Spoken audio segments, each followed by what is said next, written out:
Hi, Andy.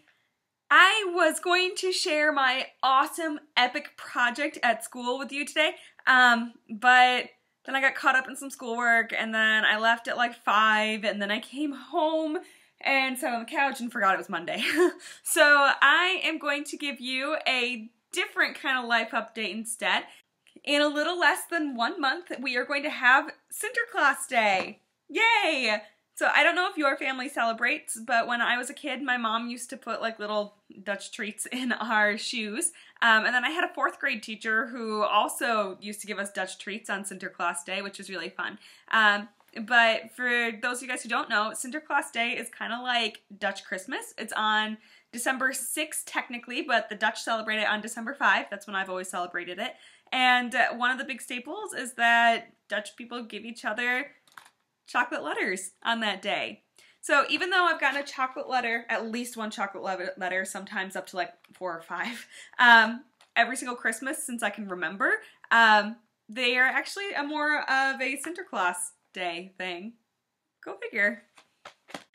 But a lot of my students have no idea what Sinterklaas Day is. Actually, none of them have any idea. I told them about it. So last year, I had my mom send me up a whole bunch of my favorite Dutch treats and Dutch candies. And so even though this stuff isn't technically Sinterklaas Day treats, it's still part of that Dutch heritage, and my students have no idea what all of that's about. So I got a whole bunch I stopped at the Dutch store, and I'm just going to show you the cool Dutch treats that I got for my kids.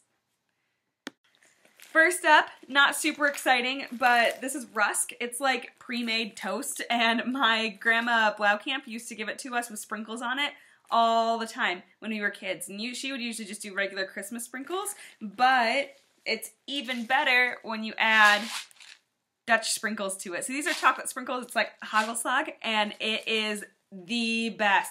So it's literally just chocolate sprinkles, and you get some toast, and you put some butter on it, and then you sprinkle these sprinkles on it while it's also warm, and it gets all melty, and oh my gosh, it's like my favorite Dutch treat ever. Seriously, so good. They also make it in like these sugary, fruity sprinkles, which I also absolutely adored. And so when I stayed over at my grandma and grandpa Bakelar's house when I was a kid, we would always have toast with sprinkles on it for breakfast. Super Dutch thing. I also have a package of Sinterklaas cookies, or windmill cookies as they're more typically known. And last year, my students were all like, Miss Blauwkamp, we know what those are. Those are windmill cookies. And I was like, yes, but did you know that they are Dutch and they are awesome? So at least my students were familiar with one thing.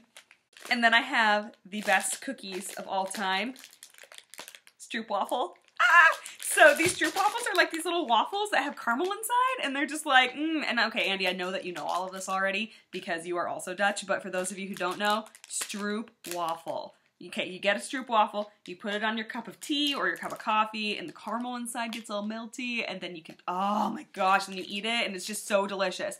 One of my students the other day brought me a couple stroopwafels that she found, and she was just so excited because she found this Dutch treat in the dollar store up here, which was really fun. Another fun fact about stroopwafel, when I was flying home from Canada this summer, I took a plane from Chicago to Grand Rapids, which is like a really short flight. It's like a half an hour or something like that. And instead of giving us peanuts or whatever, they gave each of us an individually wrapped stroopwafel. It was delicious. And then, because I have an irresistible sweet tooth, I have here several kinds of candy, which are like some of my favorite candies in the entire world. First up, Wilhelmina peppermints. These, last year, my students just went nuts over. I don't know why, because really they're just peppermints, but you know what? My students are right. They're the best peppermints. And then, of course, you've got your Mentos, but they're not just regular Mentos. They are drop flavored, which are my favorite kind of Mentos, but as it turns out, most people don't like black licorice flavored Mentos. Then I have these Dutch conversation hearts, which I'm not even going to attempt to pronounce because I don't speak Dutch, which is really sad. I really want to learn, but just haven't yet. These, my grandpa used to keep in his pockets, and when we would go to church with him, he would give them to us during church for church candies. Rounding it off, we have all of the most famous kind of Dutch candy, which most people in the world are a little bit opposed to, which I think is absolutely nuts. So I already showed you the black licorice Mentos, but these ones are really mild. They're sweet, and they kind of taste a little bit pepperminty too. The best kind of licorice is the hard, salty kind.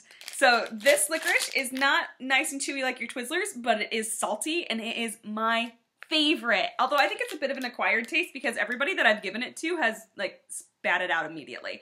When I was in college, I used to give these to unsuspecting members of my dorm or classmates, and it was the funniest thing. So these ones are mild. They're not quite as salty as these ones. These ones, you can see the bag's already open. These ones are double salted, and they are my absolute favorite. I absolutely adore double salted licorice. So good. And then rounding out the bunch here, these ones are sweet and salty, but they're like, I don't know, I'm not even gonna try to pronounce it, but it is like, it kind of melts in your mouth a little bit quicker, so it's not like the hard licorice. And this isn't as salty as the other kind. It's a lot sweeter than regular licorice. And then these ones are school chalk, which my grandma gives me all the time. So it's like the licorice, but then it's got this like hard candy shell and then like this kind of nougaty stuff in the middle. It is so good. And it's called school chalk because it looks like chalk. Teeny little sticks of chalk. And I think my grandma gives them to me because I'm a teacher. So there you have it, Andy. A Sinterklaas Day Dutch treat. I'll let you know how my students feel about the salty licorice in a couple weeks after I celebrate with them. See you on Thursday. Bye. I really don't want to share this all with my students. I just kind of want to eat it all now.